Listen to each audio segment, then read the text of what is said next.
تیری سرکار میں لاتا ہے رضا اس کو شفیع،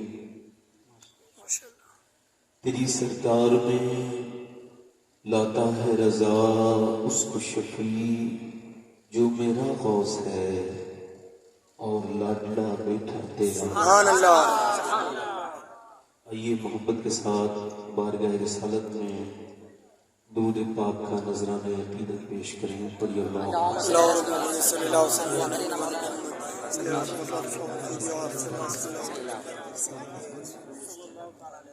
بعد حمد و درود لائق تعظیم و تکریم ممبر شریف پر تشریف فرما میرے امامی کی زینت و رونق، معزز سادات اکرام، معزز علماء، معزز حفاظ قرہ اور سامعین، پردہ نشین سامعات، السلام علیکم ورحمۃ اللہ وبرکاتہ۔ کیسے ہیں آپ لوگ؟ اچھا الحمدللہ۔ خیریت سے ہیں؟ جی آج آپ بھی شکر ادا کیجیے، میں بھی کرتا ہوں کہ لوگ اپنے گھروں میں آرام کر رہے ہوں گے، وہ اپنی آرام گاہوں میں چلے گئے ہوں گے، مگر یہ اللہ کا فضل ہے کہ اس نے ہمیں اپنے حبیب کے ذکر کے لیے چن لیا ہے۔ میرے شیخ محی الدین عبدالقادر جیلانی غوث العظم فرماتے ہیں کہ کوئی میرا نام تب تک نہیں لیتا جب تک میری مرضی نہیں ہوتی۔ فرماتے ہیں کوئی یہ نہ کہے کہ وہ عبدالقادر سے محبت کرتا ہے، فرماتے ہیں وہ کون ہوتا ہے؟ مخلوق کے جو قلوب ہیں اللہ نے میری مٹھی میں عطا دے دیے ہیں، میں جسے چاہتا ہوں وہ مجھ سے محبت کرتا ہے، اور وہ کرنے والا بعد میں کرتا ہے، میں اس سے پہلے محبت کرتا ہوں۔ یہ حال ہے غوث اعظم کا، سرکار کا عالم کیا ہوگا۔ جو لوگ کھڑے ہیں اگر یہ کھڑے رہ کے سننا چاہتے ہیں تو سبحان اللہ، اور اگر بیٹھ جائیں تو بڑی مہربانی، اگر آپ بیٹھ جائیں تو بڑی مہربانی، اگر کھڑے ہو کے سننا چاہتے ہیں تو کھڑے ہو کے سنیں۔ ابھی سید صاحب نے بڑی اچھی باتیں کی، عبادات اپنی جگہ ہیں۔ اللہ نے موسیٰ سے کہا کہ موسیٰ تو نے میرے لیے کچھ کیا؟ رب تیری عبادت کرتا ہوں، تجھے پوچھتا ہوں، تیری اطاعت کرتا ہوں، اللہ نے کہا یہ تو ٹھیک ہے، یہ کیا تو نے، لیکن میرے لیے کیا کیا؟ موسیٰ نے اس کے مالک میں تیری بات کو ٹھیک سے سمجھا دیا۔ اللہ نے فرمایا او موسیٰ کبھی میرے لیے کسی سے دشمنی کی، میرے لیے کسی سے دوستی کی؟ اللہ کے لیے دشمنی اور دوستی کرنا یہ سب سے بہترین عمل ہے۔ بغض بھی اللہ کے لیے۔ اللہ تبارک و تعالی ہم سب کو عاشق رسول بنائے، آمین کہہ دیجیے۔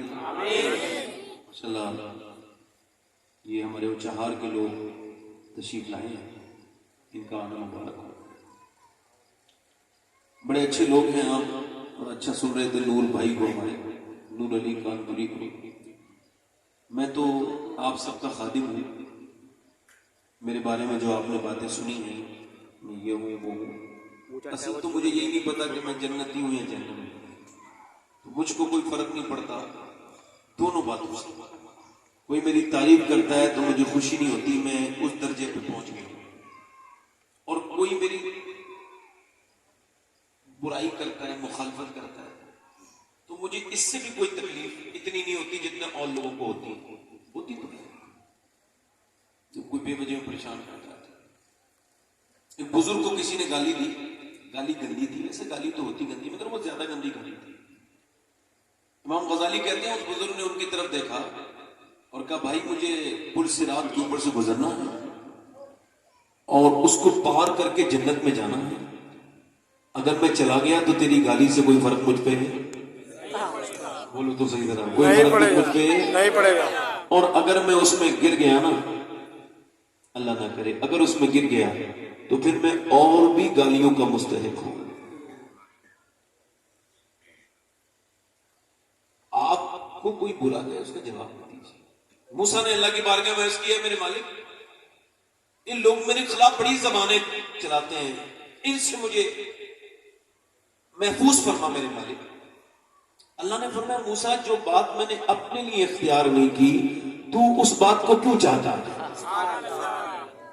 امام حسن بصری سے لوگ کہتے ہیں حضور آپ کی تقریر سنتے ہیں آپ کے مخالف تو لکھتے ہیں کوئی کمی نکالیں پھر آپ کی مذاق اڑائیں, تو آپ فرماتے تھے انہیں کرنے دو. جب وہ لوگ اپنے رب کو کہہ دیتے ہیں تو میری کیا حیثیت ہے؟ یہ موسموں پر اعتراض یہ کیا ہے؟ اللہ پر ہی تو اعتراض ہے. بارش بہت ہو رہی ہے بے وجہ کی, گرمی بہت ہو رہی ہے, سردی بہت ہو رہی ہے, آپ کے کہنے سے کم ہوئی؟ مگر غوث پاک غوث اعظم فرماتے ہیں جو موسموں پر اعتراض کرتا ہے اس کا نام ناشکروں میں لکھ جاتا ہے, ان لوگوں میں لکھ جاتا ہے جو اللہ کے کام پر اعتراض کرتے ہیں. مومن کہتا ہے ہر حال میں اللہ کا شکر ہے. لہذا ایک چیز اپنی زندگی میں میری بہنیں بھی اور آپ بھی ایڈ کر لیں کہ آج کے بعد اپنا حال سب کو نہ بتائیں. مولا علی فرماتے ہیں جب تک تم نے نا اپنا حال کسی کو نہیں بتایا تب تک تمہاری عزت تمہاری مٹھی میں, اور جب تم نے بتا دیا تو اب تم ذلیل ہونا شروع ہو جاؤ گے کیونکہ اپنی تم نے کمزوری بتا دی. میرے شیخ محی الدین عبد القادر جیلانی بولے فرماتے ہیں غوث اعظم سب کو حال مت بتاؤ, سب کو حال بتاؤ گے تو بے حال ہو جاؤ گے, حال اسے بتاؤ جو حال بدل سکتا ہے. سبحان اللہ ہے وہ کون ہے بولو؟ آنسوں کا خریدار کون ہے بولو؟ خدا کی قسم اللہ کی رحمتوں سے آواز آتی ہے تو جہاں بھی آنسو بہائے گا کمزور ہو جائے گا, مگر اگر تو نے میرے سامنے آنسو بہائے تو اتنا طاقت بنا دوں گا کہ دنیا پھر تیرے سامنے کمزور نظر آئے. سبحان اللہ. اندھے کے سامنے رو اور اپنے بھی نین, لہذا اللہ کے سامنے شکایت اس کی کبھی کسی سے کرنی نہیں ہے. آپ بہت اچھے لوگ ہیں, مجھے آپ سے یہ بھی کہنا نہیں ہے کہ سبحان اللہ کو بہت ٹرینڈ ہیں, آپ ٹریننگ میں ہیں. ہاں پہلے سے ہمارے یہ سید صاحب نے بڑی محنت کی ہے, نعمان بھائی نے, اللہ ان کی عمر میں برکت عطا فرمائے. ایسے نوجوانوں کی قوم کو ضرورت ہے. یہ سارے سادات تشریف رکھتے ہیں, مجھ سے فرمائش کی گئی ہے ایک دو شعر پڑھنے کی, تو اگر آپ اجازت دیں تو پڑھ دوں 2-3 شعر. ویسے سبحان اللہ کہنے سے آدمی کئی نفلی حج کا ثواب ملتا ہے. سبحان اللہ. بولو تو صحیح طرح ہے. سبحان اللہ. اور سبحان اللہ یہ زبان پر ہلکا ہے مگر میزان پر بھاری ہے. سبحان اللہ. ایک بار سبحان اللہ کہنے سے 90 نیکیاں ملتی ہیں, اور اگر یہ بھی کم لگ رہا ہو تو میں بڑھوا بھی سکتا ہوں, 90 سے زیادہ بھی کروا سکتا ہوں. میں دعا کروں گا کہ اللہ آپ کو مدینہ مکہ دکھائے, مکے میں ایک نیکی 1 لاکھ کے برابر ہو جائے. یہ ہمارے کامل صاحب تشریف رکھتے ہیں ماشاءاللہ, اللہ تعالیٰ انہیں کامل بنائے, ان کے صدقے میں ہم بھی کامل بنائے. تو اور بھی عاقب الآبادی نے بھی پڑھا ہوگا. 2-3 شعر میں پڑھتا ہوں اس وجہ سے کہ میں نے تقریر تو کرنی ہے مگر وہ فرمائش کی گئی ہے. اچھا یہ جو کلام میں پڑھ رہا ہوں میں نے حضور کو بہت سنایا ہے مدینے میں بیٹھ کے. سبحان اللہ. پڑھوں 2-3 شعر؟ جی پڑھیے. کوئی مدینے سے آیا ہے تو اس سے کوئی پوچھ رہا ہے مدینہ کیسا ہے, تو وہ کیا کہہ رہے ہیں سماعت کریں. کیا بتاؤں کہ کیا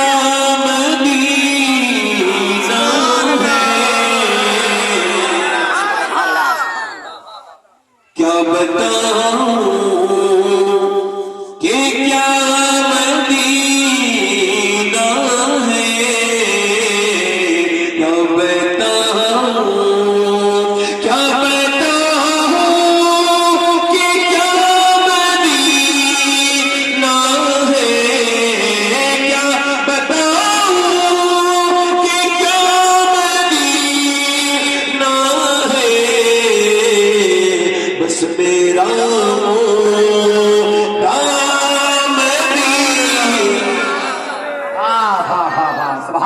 بس میرا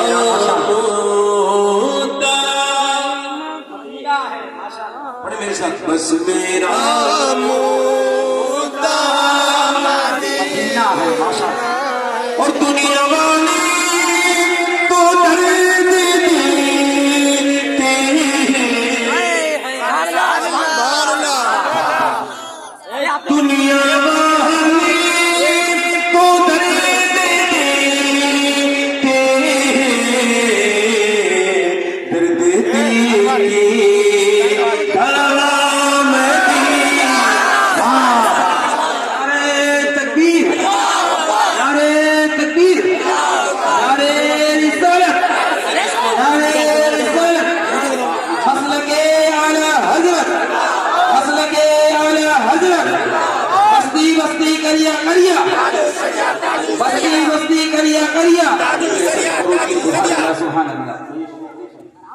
آپ اس طرح سے کریں گے، آپ سب ماشاءاللہ۔ سب لوگ مسافہ کریں گے تو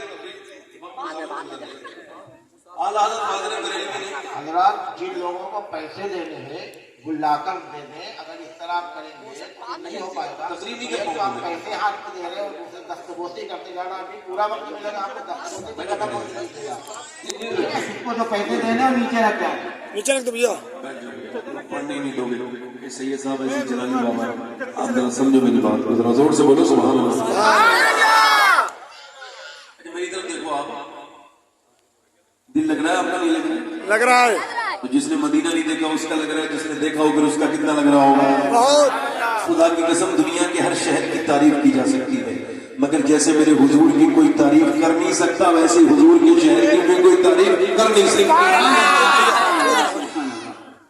دنیا والے کیا دیتے ہیں مجھے؟ دنیا والے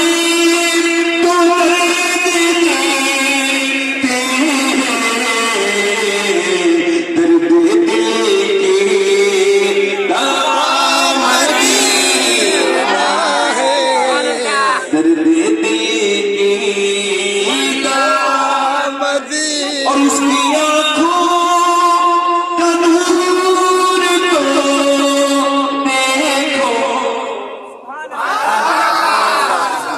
آپ لوگ بھی دیوار پہ جو بیٹھے ہو، کم سے کم یہ بارڈر چین کی بھی دیوار نہیں ہے، آپ نے بولنا چاہیے تھا، زور سے بولے سبحان اللہ۔ اس کی آنکھوں کا نور کو دیکھو،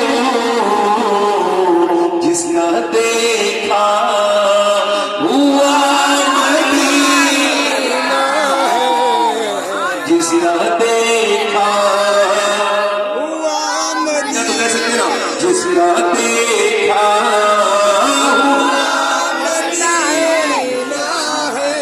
اور آخری شعر پڑھتا ہوں، پھر آپ بیٹھ کے تجھے سنے گا آرام سے۔ اللہ اپنا مدینہ دکھائے، کہو آمین۔ آمین۔ جب مدینہ دیکھ لو، یہ بہانے ٹھیک نہیں ہے کہ مدینے سے حضور بلائیں گے تو جائیں گے، یہ سب بلا وجہ کی باتیں ہیں، اس میں کوئی بلیو نہیں کرتا۔ آپ کہہ رہے ہیں مدینے سے بلاوا نہیں آ رہے، اب کچہری سے بلاوے آ رہے ہیں، خوب زمینیں لے کے جا رہی ہیں، یہ مرنے کی بات ہے؟ پیسہ قبر میں لے کے جائیں گے؟ جس پہ حج فرض ہو چکا ہے وہ عمرے کی دعائیں مانگ رہے ہیں۔ حضور فرماتے ہیں جس پہ حج فرض ہو جائے، یعنی آنے جانے کی وہ استطاعت رکھتا ہو، اس کے پاس اتنا پیسہ ہو کہ حج کر سکتا ہو، فرماتے ہیں پھر بھی نہ جائے تو مجھے کوئی فرق نہیں پڑتا وہ یہودی بن کے مرے یا نصرانی بن کے مرے، حج میں تاخیر نہیں کرنی چاہیے، یہ فرض ہے۔ یہ کہ میری بچوں کی شادی ہو جائے گی تو جاؤں گا، چونکہ جن کے بچے جو لوگ حج کرتے ہیں ان کے بچے کنواری مر جاتے ہیں۔ ابھی مجھ پہ اور بھی کچھ فرض ہے، کوئی بھی فرض نہیں ہے، تجھ پہ اتنا فرض ہے جتنا تو کر سکتا ہے، تو اپنی موت کا زندگی کا ذمہ دار نہیں ہے۔ مدینے گیا مر گیا تو کیا ہوگا؟ ہے مدینے قسمت والے مرتے ہیں، میرے اور تیرے جیسے لوگوں کی اوقات نہیں ہو مرنے کی۔ اور اگر کسی کا عقیدہ یہ ہے میں مر جاؤں گا تو میرے بچوں کو کون دیکھے گا، تو یہ بھی بالکل ہی بیکار عقیدہ ہے۔ اللہ فرماتا ہے تو اگر یہ کہتا ہے تو اپنے بچوں کو پالتا ہے، تو تو جو اپنی ماں کے پیٹ میں تھا، تیری ماں کا کھانا الگ تھا، تیرا الگ تھا، تو بتا تجھے 9 مہینے کس نے پالا تھا تیری ماں؟ تو مدینے چلے جاؤ میرے بھائیوں، پیسوں کا کوئی، اور جو مدینہ جانا آسان ہے مگر مدینے سے لوٹنا بڑا مشکل ہے۔ یاد کرو جو مدینہ گیا اس سے پوچھنا، کوئی عاشق گیا ہو، میں کسی بدعقیدہ کی بات نہیں کرتا، عاشقوں کی بات کر رہا ہوں۔ اعلیٰ حضرت فرماتے ہیں تمنا لے کے گئے داغ لے کے چلے۔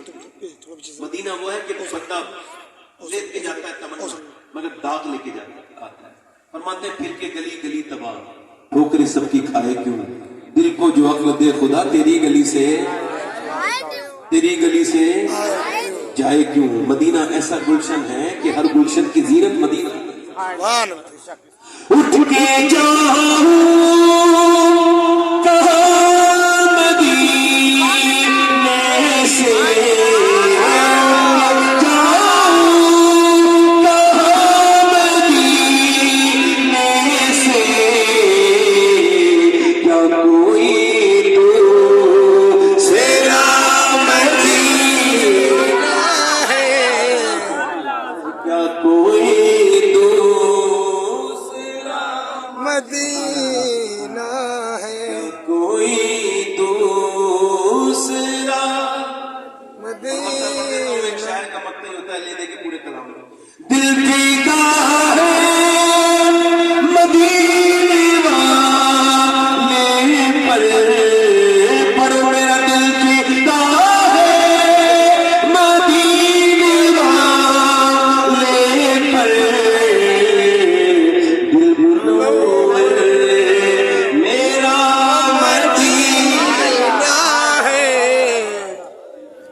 بہت اچھی. میں ویسے مائک کی برائی نہیں کرتا ہوں, تعریف ضرور کر دیتا ہوں.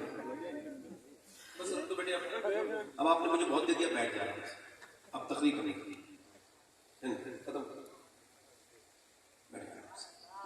بیٹھ جائیں. اب نہ دے کوئی کچھ نہ دے. حالانکہ اسے منع غلط ہے, نذرانے کو منع نہیں کرنا چاہیے. حدیث شریف میں آتا ہے جو نذر کو منع کرے گا بھیک مانگے گا تو بھیک بھی نہیں ملے گی. میں پہلے بالکل منع کرتا تھا شروع سے. اس کی وجہ مجھے اس پر زیادہ میں کوئی بہت بڑا نیک انسان نہیں, میری کمزور انسان ہوں. تو جب کوئی پیسے زیادہ دیتا ہے تو نیت بدل جاتی ہے. پہلے تو حضور کے لیے پڑھ رہا ہوتا ہے, پھر آدمی پھر ماحول کے حساب سے پڑھے. جیسے شاعروں کو شعر یاد آنے لگتے ہیں, ہے نا, بلاد میں گلا بھی ٹھیک نہیں ہے اور بڑا پریشان ہو کے آیا ہے, اور ذرا سفر بھی بڑا مشکل ہی کیا ہے. تو کیوں کیا ہے سفر؟ اپنے گھر بیٹھتے نا, یہ مائک ہوئی تو پبلک تمہارے سفر کی رودات سننے آئے. پھر وہ جب دیکھتا ہے ماحول اچھا ہو گیا تو پھر وہ سب ختم. اس وجہ سے جب بھی نعت پڑھو تو حضور کے لیے پڑھو. نعت کا بدلہ حضور دے سکتے ہیں اور دنیا میں کوئی اس کا نعت کا بدلہ نہیں.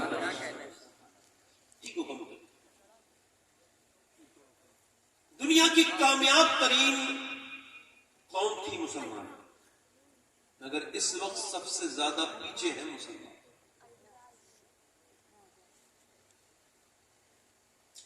اچھا آپ یہ سمجھیں کہ یہ جو تقریر آپ سن رہے ہیں نا خواتین و حضرات, تو آپ یہ سمجھیں یہ آخری تقریر ہے آپ, پھر اس میں کچھ آپ کو اثر ہو جائے گا, پڑھنا نہیں ہوگا.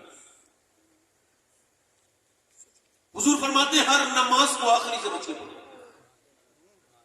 تو شیخ محی الدین عبد القادر جیلانی اس حدیث کے تحت بات کرتے ہوئے ارشاد فرماتے ہیں کہ اگر تم نے ہر نماز کو آخری نہ سمجھا تو تم نماز میں مرغے کی طرح ٹھونگے مارو گے. تمہیں نماز کبھی وہاں نہیں پہنچا سکتی جہاں تمہیں پہنچنا ہے, نہ تمہیں نماز کا حقیقی لطف آئے گا. فرماتے ہیں اگر تم آخری سجدے میں اپنا دھیان لگا دو اور ہر سجدے کو آخری سمجھ کے اپنا دل وہاں پہ رکھ دو سجدے کی جگہ, رونا شروع کرو اور کہو میرے مالک ہو سکتا ہے تیرا بندہ آج کے بعد کبھی تیرے سامنے نہ جھک سکے, اس کی موت آ جائے, مولا اس آخری سجدے کو قبول فرما لے. فرماتے ہیں اگر ایسے نماز پڑھو گے تو پھر تمہاری نماز تمہیں معراج تک پہنچا دے. سبحان اللہ, سبحان اللہ. میں جو سلبہ سجدہ ہوا کہیں تو زمین سے آنے لگی صدا, تیرا دل تو ہے سنم آشنا, تجھے کیا ملے گا نماز. ہر نماز کو آخری سمجھ کے, ہر تقریر کو آخری سمجھ کے بھی تو کیا جا سکتا ہے. ابھی گورو منڈل ایکسپریس میں حادثہ ہوا اڑیسہ میں 2 یا 3 جون کو, رات کا وقت, اچانک ٹرین لڑ گئی. اتنا خطرناک, بھیانک, اتنا درد والا واقعہ کہ 700-800 لوگ موقع پہ مر گئے. جب وہ مر گئے تو اب ان کی لاشیں دیکھنے کے لیے ان کے گھر والے گئے. دیکھو بھائی آپ لوگوں میں سے جنہیں جانا ہے نا وہ جلدی سے چلے جائیں. تو بیچ میں سے جب کوئی اٹھتا ہے تو مجھے ڈسٹرب ہوتا ہے. اس کی وجہ صرف ایک ہی ہے کہ دھیان سے آپ سن لیں تھوڑی دیر. مجھے آپ سے وہ بات اثر نہ کرے مگر سن لے میری بات. کوئی داد کا محتاج نہیں, یہ بندہ ہے آزاد. مجھے آپ کی داد سے بہت زیادہ سروکار نہیں ہے, آپ آرام سے سن لیں میری بات. اب بات آرام سے سن. تو وہ جو ایکسیڈنٹ ہوا تو اس میں عورتیں بھی تھی, مرد بھی تھی. اب جن کی بیٹیاں مری ہیں وہ, جن کے بیٹے مرے ہیں وہ, اچھا انہوں نے جنہوں نے ٹکٹ کرایا تھا ان کو پتا تھا یہ آخری ٹکٹ ہے.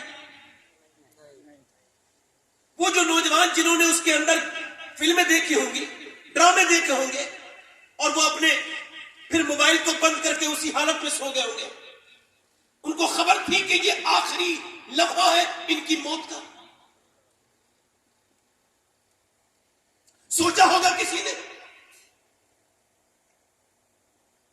اب جب ان کی لاشوں کو لے کر کے ان کے لینے کے لیے ان کے باپ گئے, ماں گئے, جا کر کے دیکھا تو 2-2 3 دن وہ ایمس میں بھوبنیشور کھڑے رہے, مگر کوئی اپنا جنازہ ہی نہیں جو ہے وہ